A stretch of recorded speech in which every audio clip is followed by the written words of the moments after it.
Elias poured his heart into the Golden Spoon, his small restaurant, dreaming of Michelin stars and culinary fame.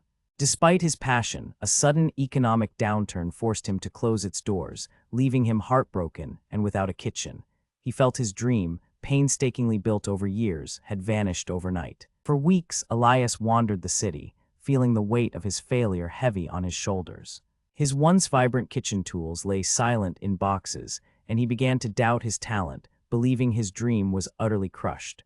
The thought of cooking again seemed distant and painful. One afternoon, while visiting a local food market, he overheard an elderly woman lamenting the lack of healthy, affordable meals for her community. A small idea sparked within him. Perhaps his skills could still make a difference, even without a grand restaurant. He realized food could serve a deeper purpose. Elias decided to start small, renting a tiny space in a community center kitchen a few days a week. He began cooking simple, nutritious meals using fresh market ingredients, offering them at a low cost to those in need.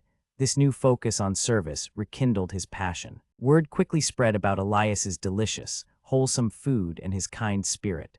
Volunteers soon joined him, helping to prepare meals and even deliver them to homebound neighbors. His small initiative began to grow into something much larger than a single restaurant. Elias discovered a new kind of success, measured not by profits, but by the smiles on people's faces and the warmth in their hearts. He realized that true culinary art was about nourishing both body and soul, finding a more profound fulfillment than any Michelin star could offer.